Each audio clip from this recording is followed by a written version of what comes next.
Imagine a city where two worlds collided, where Roman legions marched beneath golden domes, where the chants of priests mingled with the calls of merchants, and where emperors ruled as gods upon earth. For over 1,000 years, this empire stood as the beating heart of civilization, until the day it fell in fire and blood. This is the story of the Byzantine Empire, an empire that rose from the ashes of Rome, defied the tides of history, and shaped the destiny of 3 continents. It survived invasions, plagues, betrayals, and holy wars. It forged legends, preserved knowledge, and built monuments that still whisper of forgotten glory. But it is also the story of ambition and tragedy, of emperors blinded by greed, of faith turned into fanaticism, and of the relentless struggle for survival at the crossroads of the ancient world. From its dazzling rise to its cataclysmic fall, this is the untold journey of a civilization that refused to die. Welcome to the world of Byzantium. History. The rise of Byzantium, the new Rome, is born. In the year 330 CE, a single decision changed the fate of the ancient world.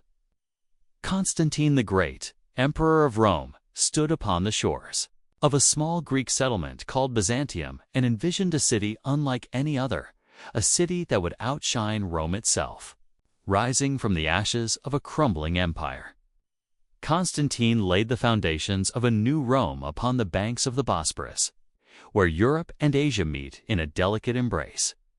This city would soon become Constantinople, the heart of an empire, destined to last more than 1,000 years. The choice was no accident. Nestled between 2 continents and commanding the passage between the Black Sea and the Mediterranean, Byzantium was a jewel of strategic brilliance. It was a crossroads of cultures where Greek philosophy met Roman law and Eastern mysticism fused with Western ambition. Constantine dreamed of a Christian empire, one that would blend the power of the Caesars with the faith of Christ. The Edict of Milan legalized Christianity. Constantinople became not only a political capital, but also a spiritual beacon. But behind this vision lay an unspoken truth. The Roman Empire was dying. The western half was plagued by barbarian invasions, economic collapse, and political chaos. By moving the capital eastward, Constantine planted the seeds of a new empire, one that would not just inherit Rome's legacy, but transform it into something entirely new. In this city of golden walls and sacred relics, the Byzantine Empire was born, carrying within it both the grandeur of Rome and the soul of the East. The walls of Theodosius, as the Western Roman Empire stumbled toward its inevitable collapse. The East flourished. Under Emperor Theodosius II in the 5th century, Constantinople became a fortress unlike any the world had ever seen. Its legendary triple walls, stretching for miles across the peninsula, were masterpieces of engineering, a colossal bulwark of stone and mortar, designed to withstand the fury of time and war. When the Huns, under the fearsome Attila, swept across Europe like a storm, the cities of the West fell one by one, but Constantinople stood defiant. Catapults hurled stones, arrows darkened the skies, yet the walls held. The Byzantines had turned defense into an art form, and their capital became a symbol of invincibility. Inside the city, prosperity blossomed. Glittering marketplaces overflowed with silks from China, spices from India, and gold from Africa. Scholars debated philosophy under the shadows of towering basilicas, while priests guarded relics said to hold fragments of the true cross. Constantinople was not just a city, it was a living miracle, the bridge between the known and the mystical, the old and the new. The fall of the West. In 476 CE, the Western Roman Empire fell, its last emperor cast into exile by barbarian warlords. Rome, the eternal city, was no more. But in the East, the empire endured. While Europe descended into the Dark Ages, Byzantium became a beacon. Of light, the emperors of Constantinople saw themselves as the rightful heirs of Rome, and their empire bore its name proudly. The Roman Empire, though history would call it Byzantine. They preserved Roman law, Roman institutions, and Roman ambition, yet infused them with Greek language, Orthodox faith, and Eastern splendor. While kingdoms rose and fell in chaos, Byzantium thrived, becoming the guardian of civilization. But survival came at a cost, surrounded by enemies. Persians to the east, Goths to the north, and Arab tribes rising in the south. The Byzantines faced endless war.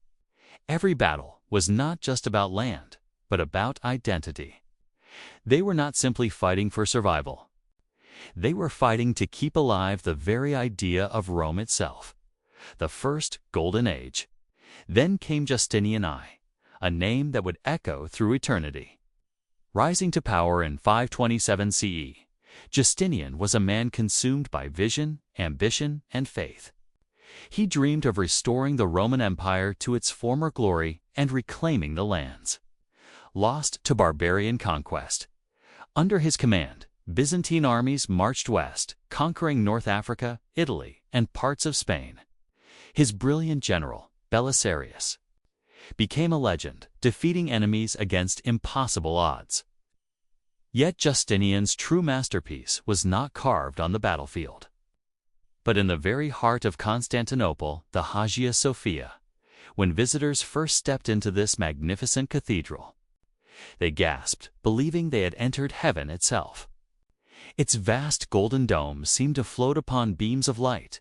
Shimmering mosaics told the stories of Christ and the saints, and its marble columns whispered the grandeur of an empire blessed by God.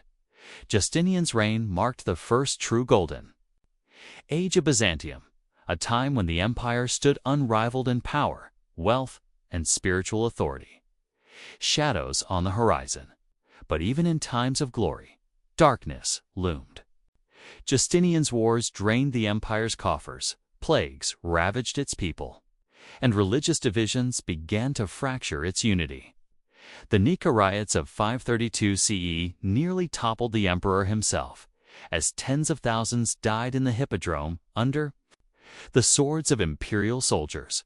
Worse still, the empire's enemies were learning, adapting, and waiting.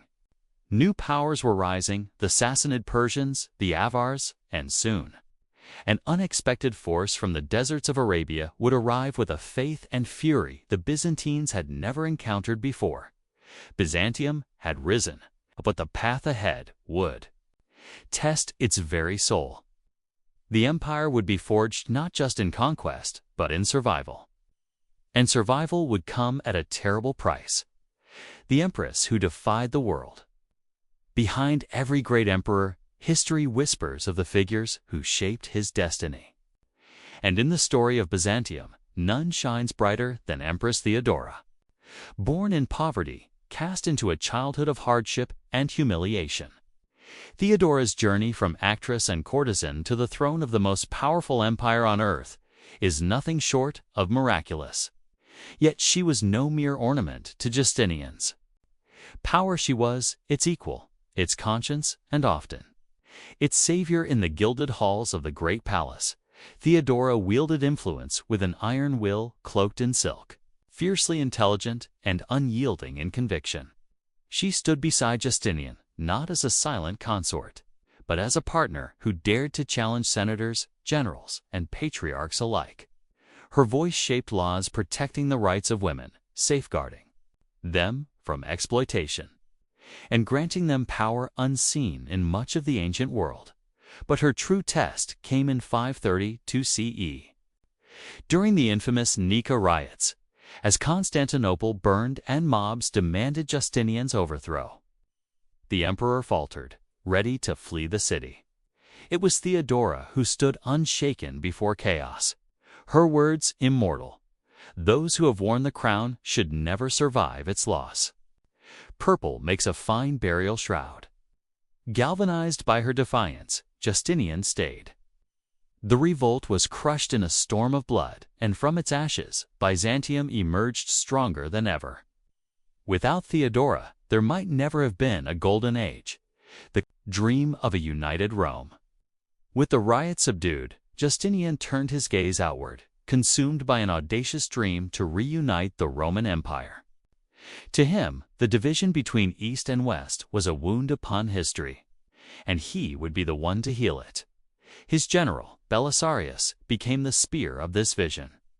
Brilliant, cunning, and fiercely loyal, Belisarius led Byzantine armies across continents.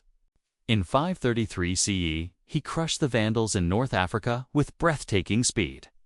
Soon after, he marched into Italy, reclaiming Rome itself from the Ostrogoths. For a fleeting moment, it seemed as if Justinian's dream had come true. The Mediterranean, once again shone as a Roman lake. But conquest came at a price Byzantium could scarcely afford. Endless campaigns drained the imperial treasury, strained the armies, and ignited resentment among those who believed the emperor's ambitions blinded him to his own people's suffering. Justinian had reached for the world, but the empire's grip was beginning to slip. The plague of Justinian. Then, in 541 CE, disaster struck. A silent enemy crept into Constantinople aboard merchant ships. The bubonic plague. In a matter of months, the beating heart of the empire was brought to its knees. Corpses piled in the streets, the air filled with the stench of death, and fear gripped the city like a vice. Chroniclers wrote that at the height of the plague, 10,000 people died each day. Entire neighborhoods were abandoned, trade ground to a halt, and the empire's strength drained away like sand through an open hand. Justinian himself fell ill, but miraculously survived, emerging weakened but resolute. This plague did more than decimate the population. It altered the course of history. With the empire crippled, Byzantium's enemies sensed opportunity. From the deserts of Persia to the forests of the Balkans, threats gathered on every frontier. Yet, even amidst ruin, Justinian pressed forward, commissioning the construction of the Hagia Sophia, a cathedral so magnificent that when it was unveiled, the emperor is said to have declared, "Solomon, I have surpassed thee." The dome of Hagia Sophia rose above Constantinople like a crown of heaven, an eternal reminder that even in death's shadow, the empire dared to dream. A new faith, a new enemy. But no plague, no rebellion, no invading. Horde would challenge Byzantium as profoundly as the rise of a new faith in the 7th century. From the scorching sands of Arabia came the followers of Islam, united under a single creed and driven by a force Byzantium had never faced before. Within decades, Arab armies conquered Syria, Palestine, Egypt, and North Africa, territories that had been the empire's lifeblood for centuries. The Byzantine world trembled as the caliphs of the Rashidun and Umayyad caliphates built an Islamic superpower at Byzantium's doorstep, and yet Constantinople endured.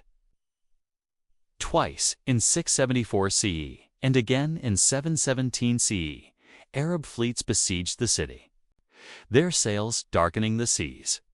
Both times, the Theodosian walls and a secret weapon known as Greek fire saved the empire. This mysterious incendiary substance clung to water, burning ships alive in a blaze so terrible that its formula was guarded as the empire's most sacred secret. Byzantium had survived the storm, but it had been transformed forever. From Rome to Byzantium. By the end of the 8th century, the empire had become something new, neither fully Roman nor wholly Greek, but unmistakably Byzantine. Its language was now Greek, its faith Orthodox Christianity, and its culture a dazzling fusion of East and West. This transformation was not without conflict. The empire was torn apart by the iconoclast controversy, a fierce battle over whether holy images' icons should be venerated or destroyed. Emperors and patriarchs clashed, monasteries were burned. An art that had adorned basilicas for centuries was reduced to rubble. Yet, from this turmoil emerged a faith more distinct, more resilient, and more uniquely Byzantine than ever before. The empire had survived its first great trials: rebellion, plague, invasion, and spiritual upheaval. But darker storms were gathering. Beyond the horizon, in the centuries to come, Byzantium would face an enemy far more treacherous than any foreign army: its own fractured heart. The call of the Crusades. By the 11th century, the Byzantine Empire was a shadow of its former self. Its borders had shrunk, its armies were weakened, and a new threat had risen from the east: the Seljuk Turks. In 1071 CE, the empire suffered a devastating defeat at the Battle of Manzikert, where the Byzantine army was shattered and Emperor Romanos IV captured. Asia Minor, the empire's ancient heartland, slipped from Byzantine hands. Desperate for aid, Emperor Alexios I Komnenos turned westward, sending envoys to the Pope in Rome. His plea would ignite a storm that Byzantium could never control: the Crusades, when Pope Urban II called upon Christian knights to liberate the Holy Land. Waves of warriors marched eastward, bearing crosses on their banners. At first, they were allies. Byzantine ships ferried Crusader armies across the Bosporus, supplying them with food and gold. Together, they seized Antioch, Jerusalem, and countless strongholds. But beneath this fragile alliance burned distrust. The Crusaders saw as decadent and treacherous. The Byzantines saw Crusaders as arrogant barbarians. The seeds of betrayal had been sown. The Fourth Crusade. The city betrayed. Then came the year 1204, the year the empire's fate was sealed by its supposed saviors. The Fourth Crusade, called to reclaim Jerusalem, was diverted. Not to the Holy Land, but to Constantinople itself, driven by debt to the Venetian Republic and manipulation by ambitious princes. The Crusaders turned their swords against the Queen of Cities. What followed was one of the darkest chapters in Christian history. For 3 brutal days, Constantinople was ravaged. Soldiers stormed the palaces, tore down the churches, and plundered treasures that had stood for 1,000 years. Sacred relics were stolen, golden mosaics ripped from basilica walls, and women, noble and poor alike, were violated in the streets. The Hagia Sophia, once the greatest cathedral of Christendom, desecrated as drunken soldiers feasted upon its altars. Byzantium was shattered. The empire was carved into fragments. A Latin empire ruled from Constantinople, while exiled Byzantine nobles fled to Nicaea, Trebizond, and Epirus. From this moment, the empire would never truly recover. The long road to recovery, and yet Byzantium refused to die.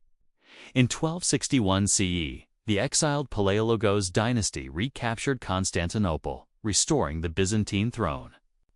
When Michael VIII Palaiologos entered the city, its once glorious streets lay silent and broken. But the imperial banners rose again above the battered walls. However, the resurrection was but a flicker of its former brilliance. The empire was now weakened beyond repair, a mere shadow trapped between giants.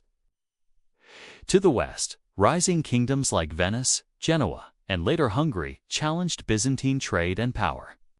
To the east, a new and relentless enemy had emerged. The Ottoman Turks. The Byzantines turned inward, consumed by political intrigue, court conspiracies, and civil wars that bled the empire dry. As rival factions battled for the throne, the Ottomans expanded steadily, swallowing Byzantine lands one province at a time. The empire that had once ruled 3 continents now clung desperately to Constantinople and a handful of coastal cities. Time was running out. The last siege. In the spring of 1453, the end finally came. At the age of 21, Sultan Mehmed II, known to history as Mehmed the Conqueror, led an army of over 80,000 soldiers against Constantinople. Inside the city, Emperor Constantine XI Palaiologos commanded a mere 7,000 defenders: Greeks, Italians, and mercenaries standing against impossible odds. For 53 days, the cannons roared, shaking the ancient Theodosian walls. The Great Bronze Bombard, built by the Hungarian engineer Orban, hurled stones the size of oxen, tearing open breaches that the defenders struggled desperately to repair each night. Byzantine priests led processions through the streets, carrying holy relics and chanting hymns, as the people prayed for a miracle that would never come. On May 29, 1453, as the first light of dawn touched the domes of Hagia Sophia, Mehmed unleashed his final assault. Waves of Janissaries surged through the shattered walls. Emperor Constantine XI, refusing to abandon his people, cast aside his imperial robes and charged into the fray. His body was never found. The Queen of Cities had fallen, the empire that refused to die. The fall of Constantinople sent shockwaves across the world. To the west, it marked the end of the Middle Ages and the dawn of a new era. As scholars fleeing Byzantium carried ancient manuscripts to Italy, sparking the Renaissance. To the east, the Ottoman Empire rose as a superpower, controlling the crossroads of Europe and Asia for centuries to come. And yet, Byzantium never truly died. Its legacy lives on in the Orthodox Church, in the domes and icons of Eastern Europe, in the very laws and philosophies that shaped the Western world. It preserved the wisdom of Greece and Rome through the Dark Ages, passing the torch of knowledge to future generations. For over 1,100 years, the Byzantine Empire stood as a guardian of civilization, a bridge between worlds, a dream of eternity carved in stone and faith. Though its walls have crumbled and its banners faded, the spirit of Byzantium endures eternal, unbroken, and unforgettable. The empire may have fallen, but its soul lives on. Culture, language, literature, and philosophy. The language of an eternal empire.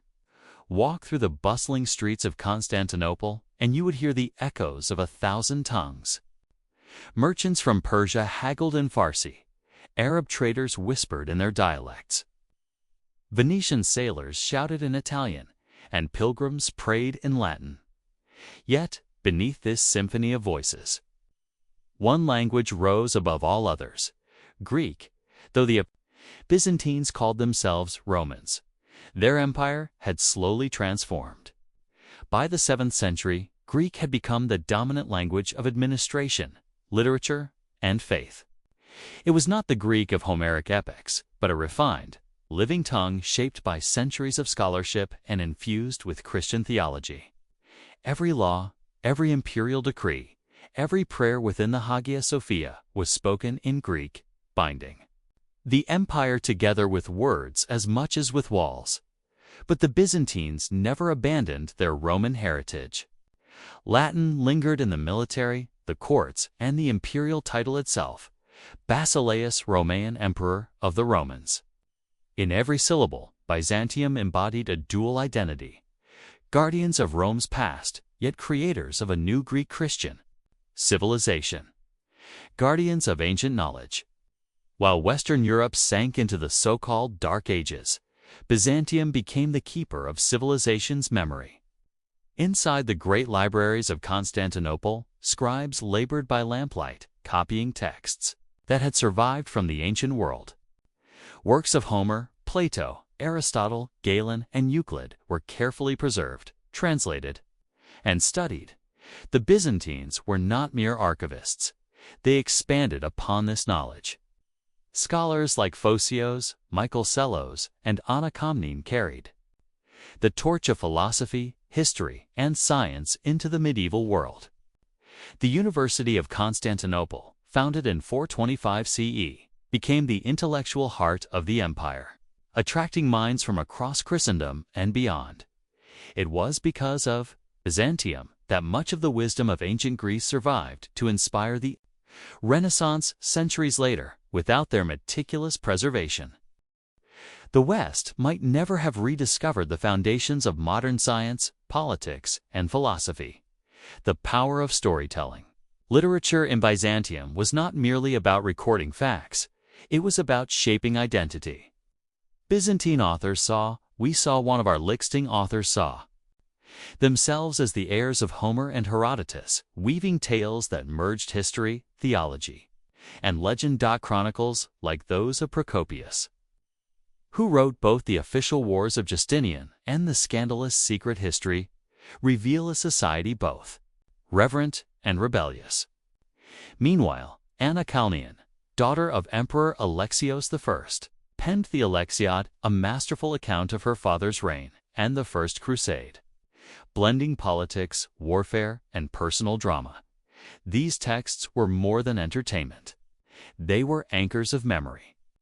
In an empire constantly threatened by invasion and change, literature became a weapon against forgetting, a reminder of who they were, where they came from, and what they stood to lose. Faith meets philosophy. Perhaps nowhere was Byzantine intellectual life more vibrant than in its engagement with faith. Here, philosophy and theology intertwined like threads of gold in a silk tapestry. The Byzantines wrestled with questions that would shape Christianity for millennia: the nature of Christ, the role of icons, the authority of emperors versus patriarchs. Councils convened in Constantinople debated doctrines that split empires and forged new ones. The Cappadocian Fathers, Basil the Great, Gregory of Nyssa, and Gregory Nazianzus fused Greek philosophical traditions with Christian theology, laying the foundations of Eastern Orthodox thought. In Byzantium, faith was never static. 'Twas alive, constantly refined through reason and debate. To walk into a Byzantine classroom was to hear Aristotle discussed in one breath and the mysteries of the Trinity in the next. Constantinople, a living classroom. Byzantine culture turned the city itself into a university without walls. In the marketplaces, poets recited verses as merchants exchanged coins. In the palaces, scholars debated astronomy, mathematics, and medicine alongside imperial advisors. The city's very architecture was a textbook of theology, philosophy, and power.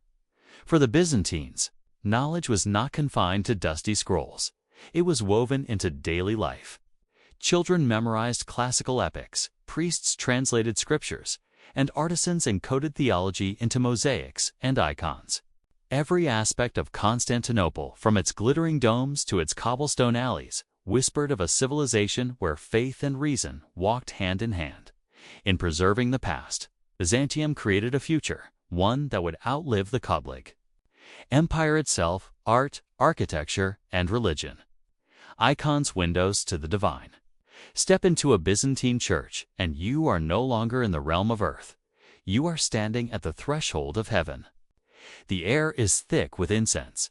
The soft glow of oil lamps dances across gilded walls, and before you rise, the icons painted images of Christ, the Virgin Mary, and the saints. To the Byzantines, these icons were not mere decorations. They were windows to the divine. Each brushstroke carried prayer, each color encoded meaning. Gold symbolized the eternal light of heaven, deep blue the mysteries of faith, and crimson the blood of salvation. Icons were touched, kissed, and carried into battle as sacred protectors. And yet, icons also divided the empire. During the iconoclast controversy of the 8th and 9th centuries, emperors ordered thousands of images destroyed, believing them to be idolatrous.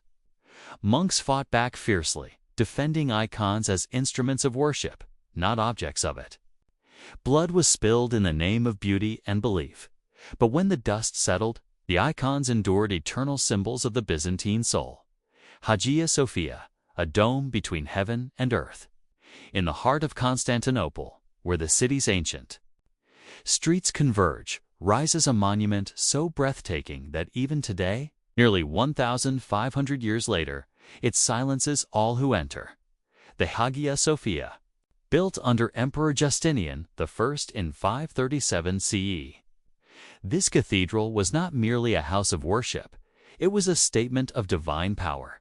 Its vast dome seemed to float on light itself, suspended by hidden engineering secrets so advanced they baffled architects for centuries. Golden mosaics glittered like stars, depicting Christ, the Virgin Mary, and saints framed in eternal radiance. Marble columns quarried from distant lands, Egypt, Greece, and Asia Minor stood like sentinels of faith, uniting the known world under one roof. When Justinian first stepped beneath its dome, he is said to have whispered, "Solomon, I have surpassed thee." Hagia Sophia was his answer to the Temple of Jerusalem, his empire's ultimate proclamation that Byzantium stood as the chosen guardian of God's kingdom on earth. Even when Constantinople fell in 1453 and Hagia Sophia became a mosque under the Ottomans, its sanctity endured. Today, standing beneath its vast canopy, you can still feel the echoes of Byzantine chants that once rose like incense to heaven. Mosaics, painting with light. Byzantine art was unlike anything the world had ever seen. Where Rome had celebrated realism, Byzantium embraced spiritual transcendence. In the dimly lit interiors of churches, artists created mosaics, sacred visions crafted from millions of tiny searing tiles of gold, glass, and precious stone. These mosaics were more than decoration. They were theology in color. Christ was depicted not as a mortal man, but as the eternal ruler of the cosmos, enthroned against a backdrop of celestial gold. Saints floated in a timeless space, their faces serene, their eyes piercing the soul of the viewer. Every gesture, every hue carried symbolic meaning, a silent language that spoke directly to the heart. When pilgrims stepped into Byzantine sanctuaries, they entered a world where heaven touched earth. The flicker of oil lamps reflected off gilded walls, making the figures appear alive as though angels truly stood among them. For the Byzantines, art was not about the artist, it was about God, eternity, and the divine order of the universe, religion, and imperial power. In Byzantium, religion was not merely a private faith, it was the beating heart of imperial identity. The emperor was not just a ruler, he was God's chosen representative on earth, equal of the apostles. This union of throne and altar became known as Caesaropupism, a system in which imperial authority and spiritual leadership merged into one. Yet this closeness between church and state often led to conflict. Emperors summoned ecumenical councils to define doctrine, but patriarchs, the spiritual leaders of the Orthodox Church, sometimes resisted imperial power. From the Council of Nicaea to the fiery debates of the iconoclast controversy, theology in Byzantium was never abstract. It shaped laws, armies, and even rebellions. One of the greatest schisms in Christian history was born here. In 1054 CE, centuries of disagreement between the Eastern Orthodox Church and the Roman Catholic Church erupted into the Great Schism. Patriarchs and popes excommunicated one another, splitting Christendom in two. Byzantium found itself spiritually isolated, a lone guardian of Orthodox faith standing against both Muslim armies to the east and Catholic kingdoms to the west, a city of sacred rhythm. Religion was woven into the very fabric of daily life in Constantinople. Every sunrise was greeted by the tolling of church bells, every street lined with chapels and shrines, every festival synchronized with the Orthodox calendar. On holy days, the city became a living theater of faith. Imperial processions moved through the Mazy, the grand avenue of Constantinople, as priests carried relics of saints and emperors walked beneath gilded canopies. Hymns echoed from the walls of Hagia Sophia, their harmonies so complex that Western travelers called them music of the angels. To be Byzantine was to live within a sacred cosmos, where every moment was connected to eternity, every act a reflection of divine purpose. From the smallest peasant to the emperor himself, life was inseparable from faith.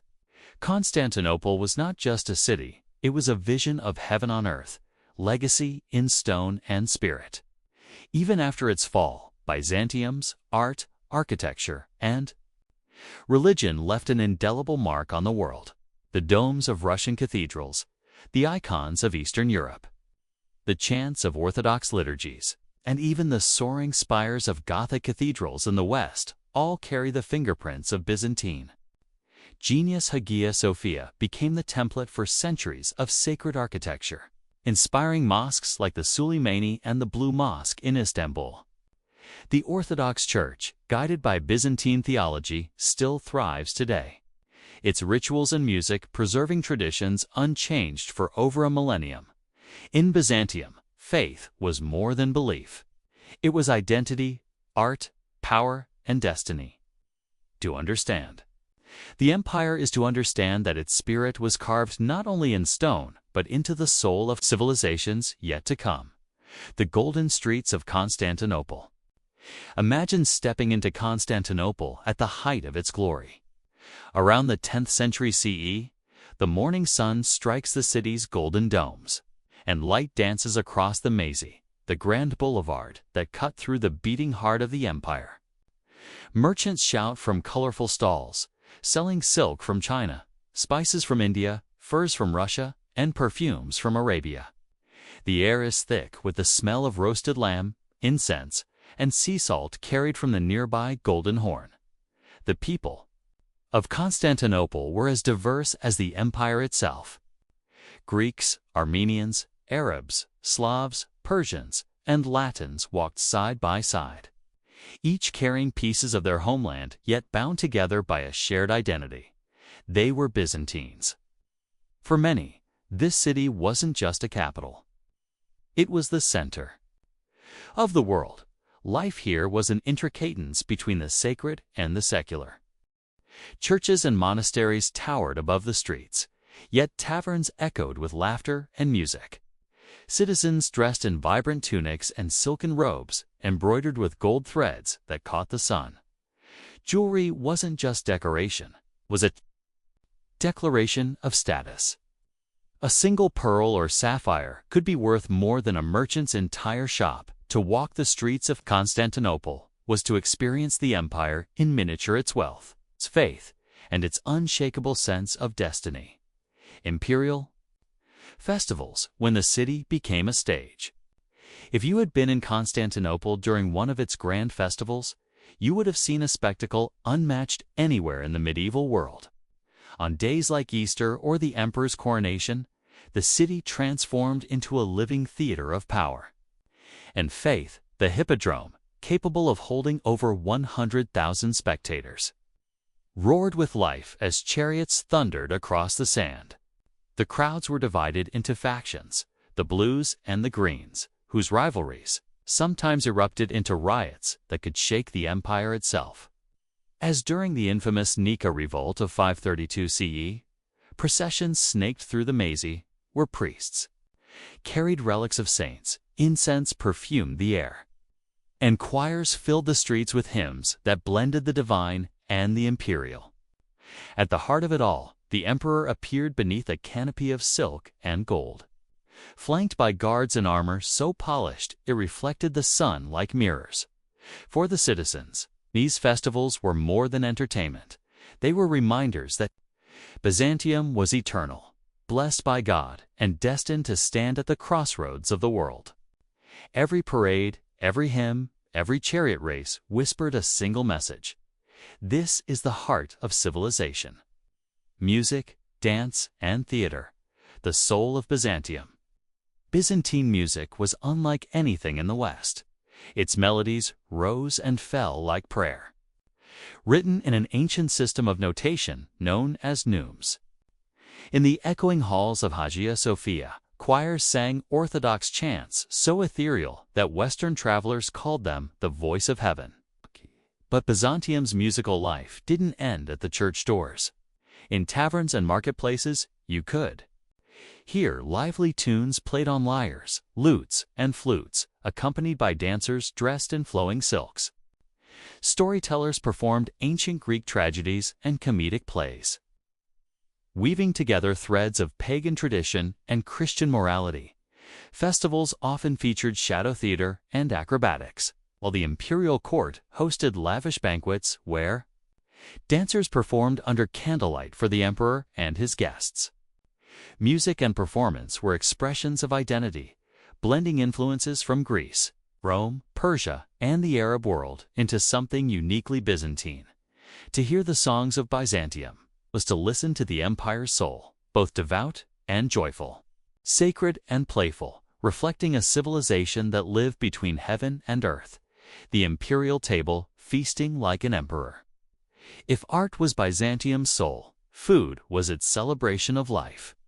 The imperial kitchens of Constantinople were legendary, preparing feasts that dazzled foreign ambassadors and humbled visiting kings. The empire's strategic location, a bridge between Europe and Asia, made its cuisine one of the most diverse and luxurious in the medieval world. Tables groaned under the weight of roasted lamb seasoned with saffron and cloves. Platters of spiced fish from the Bosporus, honey-glazed figs, and exotic fruits imported from as far as India and Africa. The Byzantines adored wine, often infused with herbs and honey, and dined on bread baked from the finest Anatolian wheat. But food wasn't just nourishment. It was ritual and power. During imperial banquets, golden chalices shimmered under torchlight, and courses were announced with trumpets and ceremonial fanfare. Even the arrangement of dishes symbolized the hierarchy of the empire, reflecting its deeply ingrained sense of order. Yet, despite its opulence, Byzantine cuisine was deeply tied to faith. Fasting days imposed by the Orthodox Church meant that much of the population alternated between lavish feasts and humble meals of lentils, olives, and bread. In Byzantium, even what you ate was a reflection of your devotion. A day in the life of a Byzantine citizen. While emperors and nobles lived in glittering palaces, most Byzantines lived simpler, quieter lives. Yet they were still part of a world rich in tradition and meaning. At dawn, the city awoke to the sound of bells calling the faithful to prayer. Artisans opened their workshops, shaping gold into jewelry or weaving silk into tapestries destined for the imperial court. Merchants set sail from the harbors, their ships laden with spices, oil, and precious stones. Housewives bartered at local markets, filling baskets with olives, cheese, and fresh bread. Children learned to read the classics of Homer alongside Christian scriptures, preserving the literary heritage of Greece, even as the empire embraced new spiritual ideals. But life was not without hardship. Fires and plagues sometimes swept through the city, and political unrest often left its mark. Yet, through it all, Constantinople endured its people bound by faith, pride, and an unshakable belief that their city stood at the center of the universe. To live in Byzantium was to walk every day in the shadow of eternity. Every street, every mosaic, every whisper of music carried a reminder. This was no ordinary city, and these were no ordinary people. Economy, trade, wealth, and strategic power. The crossroads of the world. To understand the Byzantine Empire's wealth, you must first understand its location. Constantinople wasn't just a city, it was the hinge of the ancient world, perched between Europe and Asia, sitting astride the Bosporus Strait. It commanded the single most important trade route of the medieval age, the passage between the Black Sea and the Mediterranean. Whoever controlled Constantinople controlled the flow of global commerce. Dawn from the Silk Road came shimmering fabrics and precious stones. From India and Arabia arrived spices, perfumes, and ivory. From Russia came honey, furs, and wax, while the Mediterranean brought olive oil, wine, and grain.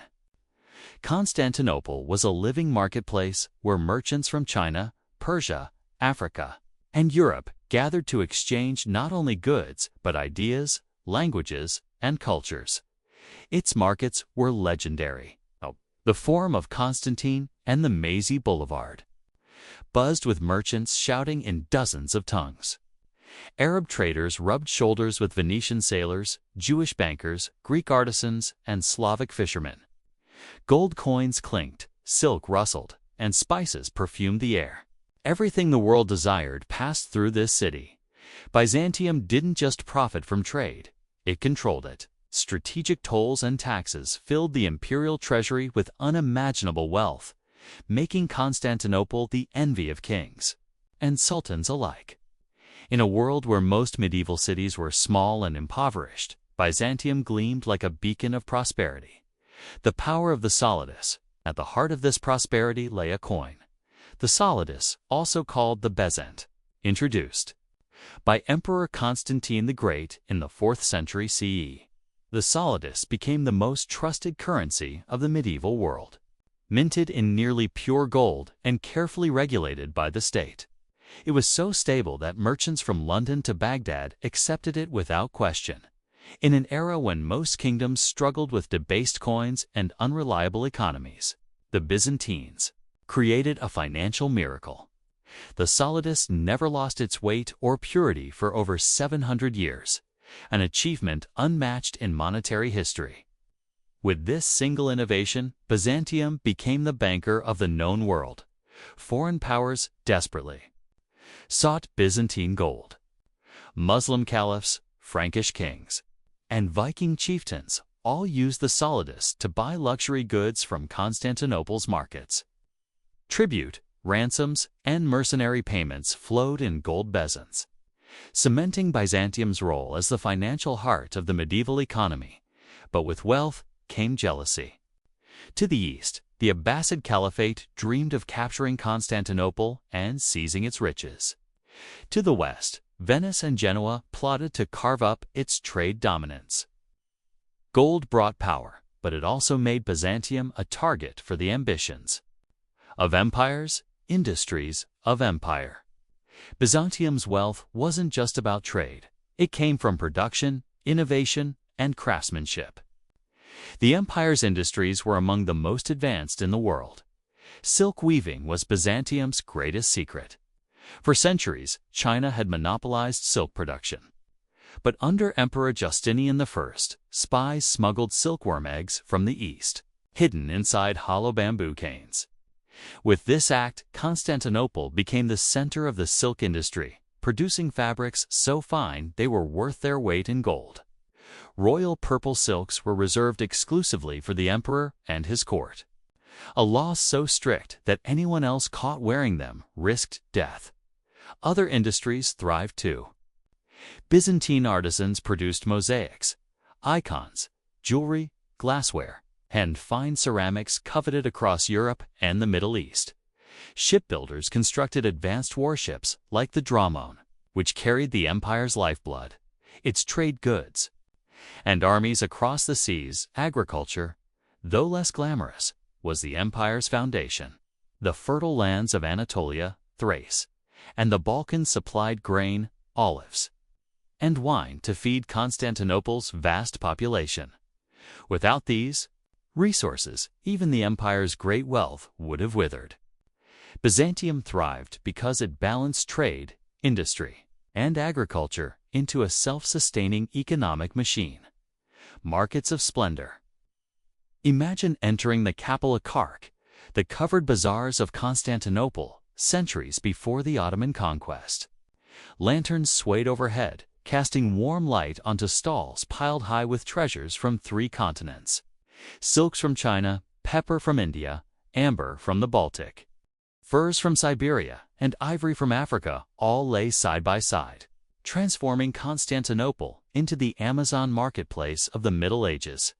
The harbor of Theodosius and the Golden Horn teemed with ships from across the known world, unloading cargoes of unimaginable value. Dockworkers shouted orders in Greek, Arabic, Latin, and Turkic tongues, while imperial tax collectors meticulously recorded every crate and barrel. For the wealthy elite, these markets were a playground of luxury. Fine perfumes, carved ivory icons, and embroidered robes fetched sums that could bankrupt entire villages. Even common citizens, though, had access to goods from distant lands, making Constantinople a city where East and West truly merged. Foreign travelers marveled at the city's riches. One 10th-century Arab geographer wrote, Constantinople has no equal in the world. Its wealth is beyond measure, its people as numerous as the stars, the jewel of empires. Byzantium's economy wasn't just about money, it was about power, influence, and survival. Its wealth-funded armies built cathedrals and paid for Greek fire, the empire's legendary naval weapon. Its markets drew scholars, merchants, and spies from across the known world. Its currency stabilized economies far beyond its borders. But this glittering prosperity carried a cost. Every kingdom that gazed upon Constantinople dreamed of possessing it. The Persians tried, the Arabs tried. The Rus Vikings sailed their longships to its gates. And in the end, it would be Christian crusaders from the west who sacked the city in 1204, plundering treasures that had taken a millennium to build. Still, even in ruin, Byzantium remained a symbol of wealth and resilience. For nearly 1,000 years, it stood as the richest, most dazzling city in the medieval world, a prize so coveted that empires rose and fell trying to claim it. The Silk Road, taxation and Europe's lifeline, masters of the Silk Road, Byzantiums. Wealth wasn't just born from luck, it came from strategy and vision. When Emperor Justinian I sent spies into China to smuggle out silkworm eggs in the 6th century, he changed the course of history. With this single act, Constantinople broke China's monopoly on silk and became the new heart of global luxury trade by the 7th century. Byzantine workshops hummed with activity, producing fabrics so delicate they seemed woven from moonlight. Itself, dyes made from Tyrian purple, extracted from thousands of rare sea snails, turned silk into a royal treasure. So sacred was this imperial purple that only the emperor and his family could wear it, a crime punishable by death for anyone else. Silk became Byzantium's diplomatic weapon. When barbarian kings or foreign rulers sought favor, the emperor didn't send armies. He sent silk robes and embroidered banners, symbols of prestige that kings flaunted like crowns. Through silk, Byzantium bought peace, secured alliances, and projected its imperial majesty across the world. Merchants from Venice, Genoa, and the Arab caliphates came to Constantinople to buy these coveted fabrics, paying fortunes in gold bezants. Every bolt of silk, every pound of spice, every jeweled icon passed through imperial hands, and every transaction filled the Byzantine treasury with unimaginable wealth, the spice that ruled empires. Beyond silk, the Byzantines controlled another priceless commodity: spices. Cinnamon, cloves, nutmeg, and pepper flowed from the east along caravan routes that ended in Constantinople's bustling harbors. For medieval Europe, where winters were harsh and food preservation difficult, spices were worth their weight in gold. Through a carefully maintained network of merchants, treaties, and fortifications, Byzantium dominated the spice trade. Venetian and Genoese merchants depended on the empire's access to Indian and Arabian markets. And European nobility paid staggering sums for Byzantine spices to grace their banquets. But spice wasn't just about taste, it was power and prestige. To serve spiced dishes at a feast was to declare wealth, sophistication, and influence. Byzantine emperors understood this well, using spices not just as trade goods, but as symbols of supremacy. Yet this dominance came at a cost. As European kingdoms grew wealthier and more ambitious, they began seeking ways to bypass Byzantine tolls and taxes. Centuries later, it would be this hunger for direct access to spices and silk that drove explorers like Columbus and Vasco da Gama, voyages that would eventually shift global trade away from Byzantium forever. A genius of taxes. Behind Byzantium's golden facade lay one of the most sophisticated taxation systems in history. Unlike other medieval states that relied on crude tribute and forced labor, the Byzantine Empire ran on precision, records, and bureaucracy. At the heart of this system was the chrysobal, a sealed imperial decree that outlined tax obligations, exemptions, and privileges with meticulous detail. Tax collectors traveled through the provinces armed with censuses and cadastral surveys, ensuring no farm, workshop, or marketplace escaped imperial notice. Taxes weren't just about revenue. They were about control. Wealthy landowners paid levies. To maintain their estates, merchants paid tolls to move goods across borders, and peasants contributed a share of their harvests. Even religious institutions, despite their immense influence, were often taxed, though monasteries enjoyed special exemptions if they served the imperial court. This financial discipline allowed Byzantium to maintain professional armies, construct fortifications, and sustain public works like aqueducts, roads, and harbors. It funded Greek fire, the empire's most feared naval weapon, and allowed emperors to buy alliances when war wasn't an option. While Western Europe stumbled through economic chaos after Rome's fall, Byzantium thrived not because it was lucky, but because it was organized. The merchant republic's rise. For centuries, Byzantium's dominance went unchallenged. But by the 11th and 12th centuries, a new threat began to emerge, not from invading armies, but from rival economies. The rise of Venice and Genoa marked the beginning of Byzantium's slow economic decline. At first, these Italian maritime republics were partners. Byzantine emperors granted them trading privileges in exchange for naval support against Arab fleets. Venetian merchants flooded Constantinople's markets, moving goods across Europe faster than ever before. But this partnership came at a price. Over time, Venetian traders secured tax exemptions and free harbor rights that siphoned wealth directly out of Byzantine coffers. By the 12th century, Venice had become so powerful that Constantinople depended on its navy to defend its waters, a dependency that would prove disastrous. The Fourth Crusade of 1204, orchestrated largely by Venetian ambition, culminated in the sack of Constantinople. Gold, relics, and treasures accumulated over a millennium were stripped away, shipped to Venice, and displayed in places like St. Mark's Basilica, where they remain to this day. What had begun as a financial partnership ended with Byzantium's economic enslavement to its own allies. Cracks in the Golden City. By the late 13th century, Constantinople's markets no longer glittered as they once had. The Silk Road shifted under pressure from Mongol conquests. The spice trade, increasingly, bypassed Byzantine hands, flowing instead through Venetian and Genoese channels. The empire's once mighty tax system began to crumble as provinces were lost to Seljuk Turks, Serbian kings, and Bulgarian rebels. Without its economic lifelines, Byzantium became a shadow of itself.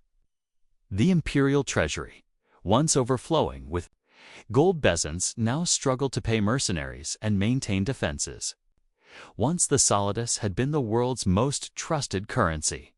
Now, its value fell, and European markets turned to Venetian ducats and Florentine florins instead. The great bazaars of Constantinople still drew merchants from afar. The empire no longer dictated the terms of trade. Byzantium had gone from being master of the markets to a player in someone else's game. It was the beginning of the end, though the city's walls still stood. Its economic soul had begun to fade. War without end. By the 11th century, Byzantium was no longer the invincible power it had once been. Its coffers, once overflowing with gold, began to bleed silver and bronze. War was the constant shadow at the empire's gates. To the east, the Seljuk Turks pushed deep into Anatolia, the empire's breadbasket, seizing lands that once supplied grain, taxes, and manpower. The crushing defeat at the Battle of Manzikert in 1071 marked the beginning of a slow and irreversible decline. Thousands of square miles of fertile farmland slipped from Byzantine control, and with them, the empire lost one of its greatest sources.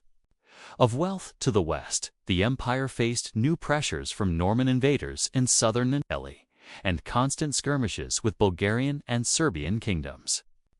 To the north, the Rus princes threatened the Black Sea trade routes, cutting off vital economic arteries. Every lost battle cost Byzantium not only soldiers, but territory, taxes, and trade. Every victory came at the price of crippling mercenary payments. In the past, Byzantine gold had bought loyalty. Now, it bought only temporary survival. Wars drained the treasury faster than it could be replenished, and the empire's once proud economy began to fracture under the weight of endless conflict. The Fourth Crusade, a wound that never healed. If war weakened Byzantium, the Fourth Crusade nearly destroyed it. In 1204, a crusade originally intended to liberate Jerusalem turned its sails toward Constantinople, driven by the ambitions of Venice and fueled by Byzantine political intrigue. What followed was one of history's greatest tragedies. For 3 days, crusaders looted, burned, and desecrated the Queen of Cities. Priceless relics, mosaics, and golden icons, treasures accumulated over 9 centuries, were stripped from churches and palaces. The imperial treasury was emptied. Its reserves of gold and jewels carted off to Venice and Western Europe. The economic consequences were catastrophic. The once mighty empire was reduced to a patchwork of small states, each scrambling for resources. Constantinople itself became a hollow shell. Its population halved, its markets diminished, and its harbors choked with Venetian ships that now controlled much of Byzantine trade. Worse still, Byzantium lost its status as the financial heart of the medieval world. After 1204, the empire would never again command the economic power that had once made it the envy of kings and sultans alike. The Fourth Crusade was more than a sack. It was the shattering of Byzantium's economic backbone, a wound from which it would never recover, a city cut off. In the 14th century, as Byzantium struggled to rebuild, a new threat emerged, one far deadlier than before. The Ottoman Turks were rising, sweeping across Anatolia and choking the empire's access to its own provinces. Trade routes collapsed, toll revenues plummeted, and Constantinople, once the crossroads of the world, became increasingly isolated. To make matters worse, the Black Death struck in 1347, killing nearly half the city's population. With fewer people to work the fields, man the markets, or pay taxes, the empire's economy plunged deeper into crisis. Entire villages were abandoned. Farmlands lay fallow. Desperate emperors turned again to Venice and Genoa for loans, granting these merchant republics even greater control over Byzantine ports and trade. The empire became financially ensnared in Venetian contracts. Its autonomy traded for temporary survival. Once Constantinople had commanded the seas. Now it depended on foreign navies to keep its harbors open. The Queen of Cities, where gold once flowed like rivers, was slowly suffocating, starved by enemies without and betrayed by dependents within. The final coins of Byzantium. By the 15th century, the empire's economic collapse was complete.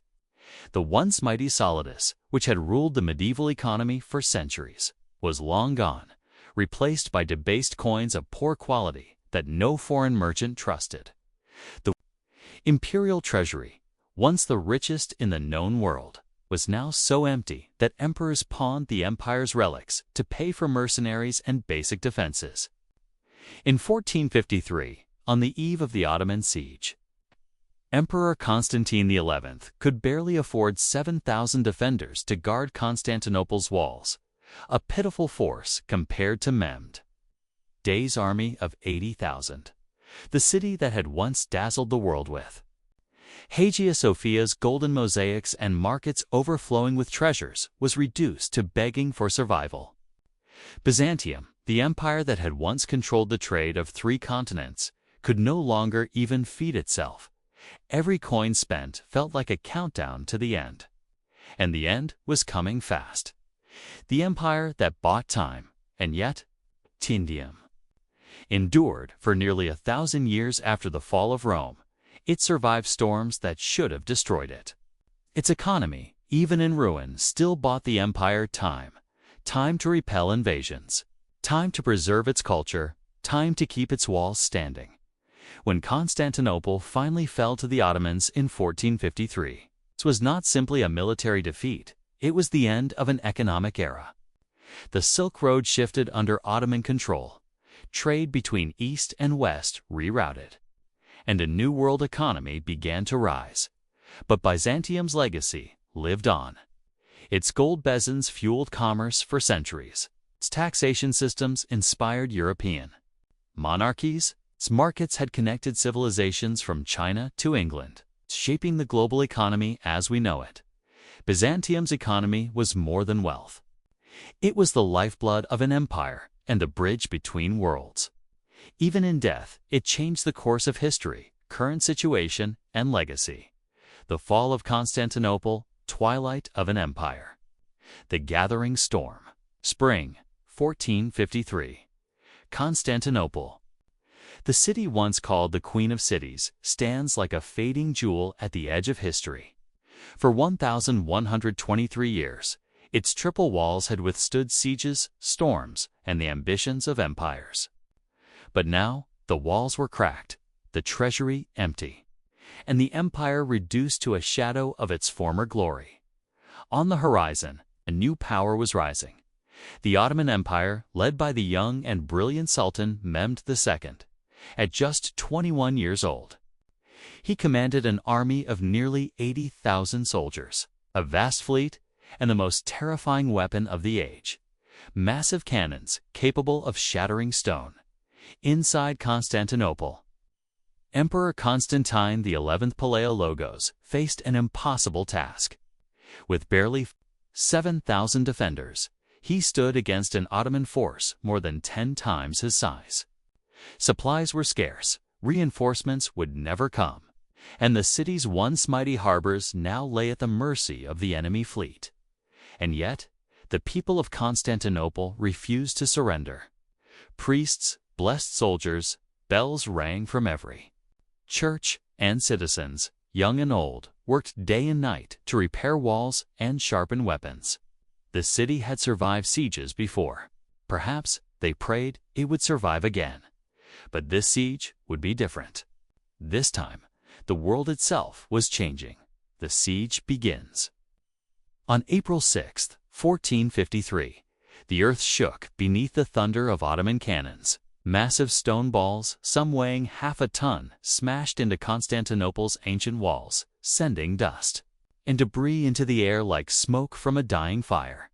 For 53 days, the city became a battlefield.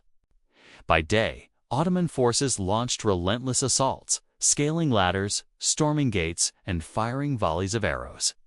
By night, Constantinople's defenders rebuilt their walls with stones, wood, and anything they could find, fighting exhaustion, hunger, and despair. Inside the city, food grew scarce. Citizens boiled leather for soup. Water cisterns ran dry. Disease spread through crowded streets where refugees huddled in fear. Yet the spirit of Byzantium burned bright. The Hagia Sophia, once the crown jewel of Christendom, became a sanctuary, where thousands gathered to pray for deliverance. Meanwhile, Sultan Mehmed's engineers dragged ships overland, bypassing the chain that protected the Golden Horn Harbor. Constantinople, once thought impenetrable, was now surrounded from every side. Still, Constantine XI refused to surrender. His words to his soldiers echoed through the streets. "The city entrusted to us by God will not fall without our blood." The final night, the night of May 28, 1453, was unlike any other in Constantinople's long history. The city's streets were silent, illuminated only by flickering torches and the faint glow of distant campfires from the Ottoman lines. Inside the Hagia Sophia, thousands gathered for what they knew might be their last mass.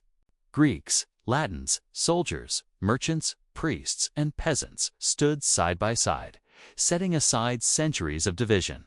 As chants rose to the heavens, tears fell freely. Some clutched relics. Others simply knelt in silence. Outside, Emperor Constantine.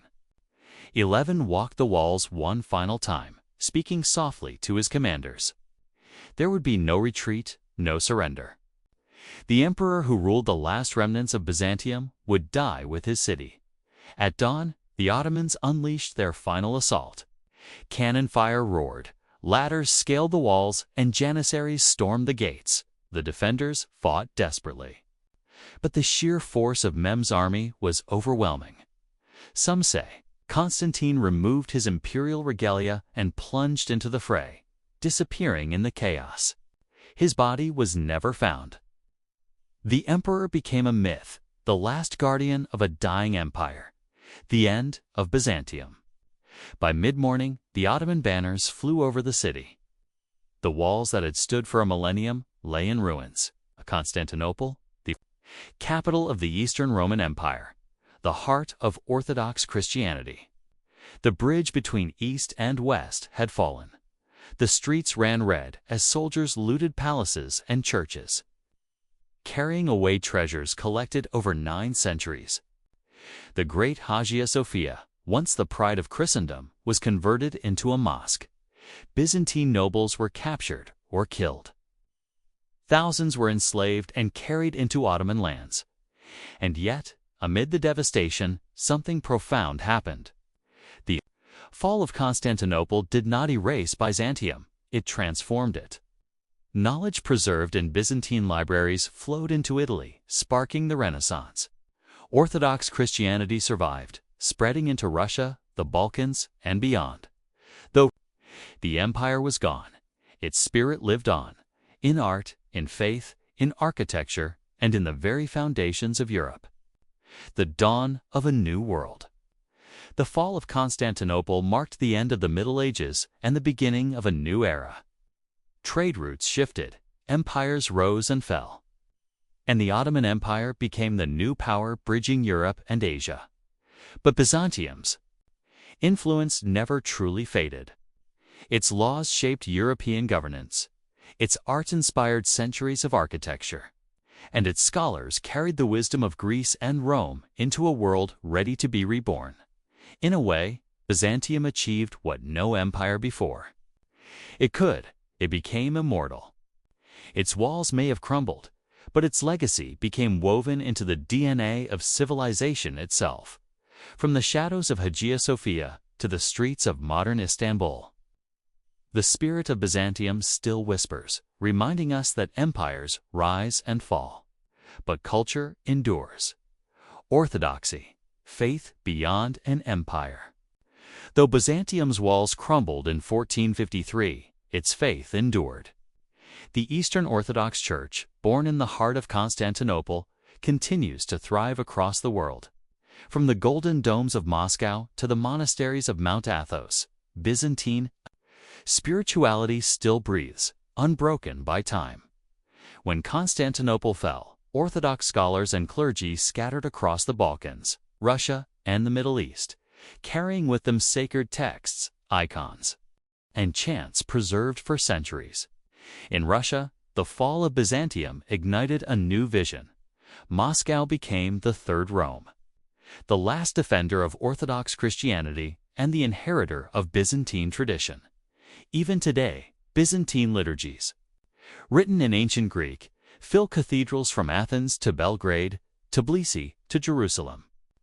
Their music solemn, haunting, ethereal echoes exactly as it did 1,000 years ago within the walls of Hagia Sophia. Through its faith, Byzantium transcended death. While its empire fell, its spiritual cosmos expanded, shaping nations, identities, and cultures that still exist today. Russia, heir to Byzantium's crown. When the Ottomans took Constantinople, the Byzantine torch passed to Russia. In 1472, Grand Prince Ivan III of Moscow married Sophia Palaiologina, the niece of the last Byzantine Emperor Constantine XI. Through this union, Russia claimed a direct link to Byzantium's imperial bloodline. Moscow declared itself the Third Rome, inheritor of both Orthodox faith and imperial destiny. Byzantine symbols, the double-headed eagle, imperial crowns, and court rituals were adopted into the Russian state. The architecture of St. Basil's Cathedral in Moscow, with its onion domes and heavenly geometry, carries the unmistakable fingerprints of Byzantine design. For centuries, Russian czars viewed themselves as the protectors of Orthodox Christians across the world, just as Byzantine emperors once had. Through Russia, the political and religious legacy of Byzantium survived long after the empire itself was gone. In this way, Byzantium didn't end. It migrated north, reshaping history in ways its last emperors could scarcely have imagined. Istanbul, a city between worlds. Modern Istanbul, once Constantinople, is a living monument to Byzantium's memory. Walk through its streets, and you'll see layer upon layer of history: Roman columns, Byzantine mosaics, Ottoman minarets, and modern skyscrapers rising into the sky. At its heart stands the Hagia Sophia. For nearly 1,000 years, it was the crown jewel of Byzantium. Then a mosque under the Ottomans, later a museum, and today, once again, a mosque.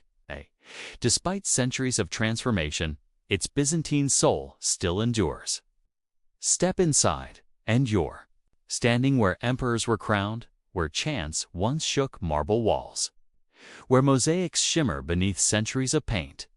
Beyond Hagia Sophia, fragments of Byzantine grandeur remain: the Chora Church, the Hippodrome, the Valens Aqueduct. Each stone tells a story of civilizations colliding, merging, and evolving. Istanbul is no longer the capital of Byzantium, but it remains its echo, a city suspended between East and West, past and present, carrying the empire's memory in its bones. Byzantium and the West, a hidden influence. When Byzantium fell, its scholars fled westward, carrying with them manuscripts, philosophies, and ancient knowledge. In Italy, these ideas ignited the Renaissance, a rebirth of art, science, and humanism that reshaped Europe forever. Western architecture, too, bears Byzantine fingerprints. The soaring domes of Venice's St. Mark's Basilica are modeled directly on Constantinople's churches. Byzantine mosaics, icons, and illuminated manuscripts influenced generations of European artists. Even Western law owes a debt to Byzantium. The Justinian Code, compiled in the 6th century, became the foundation of modern European legal systems, shaping ideas of justice, property, and governance still in use today. And yet, many in the West forget Byzantium's role. Its influence runs silently beneath the surface of modern Europe, like an underground river feeding the roots of civilization. The living ghost of Byzantium. Byzantium's political empire is gone, but its cultural empire is eternal. It lives in the icons kissed by Orthodox worshippers, in the chants that still rise in Athens and Jerusalem, in the domes of Istanbul and Moscow, and in the laws, art, and philosophies that shape the modern world. Every time a golden dome catches the light in Kyiv, every time an Orthodox choir sings an ancient hymn in Thessaloniki, every time a tourist stands awestruck beneath Hagia Sophia's shimmering mosaics, Byzantium breathes again. The Byzantine Empire was not merely a chapter of history, it was a bridge between worlds, between ancient and modern, East and West, Rome and the Renaissance. Its body may have fallen in 1453, but its soul became immortal. Byzantium teaches us that while empires rise and fall, ideas, faith, and culture endure.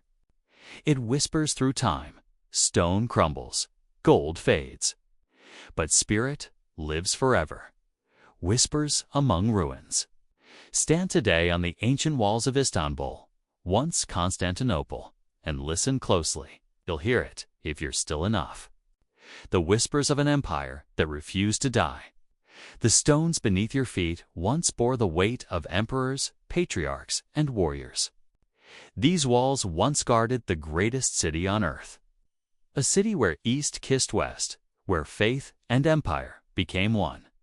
Close your eyes And you can almost hear the echoes, the chanting of monks in Hagia Sophia, the roar of crowds in the Hippodrome, the clinking of coins in the great palace markets, and the clash of steel on the fateful morning of May 29, 1453. Time has moved on.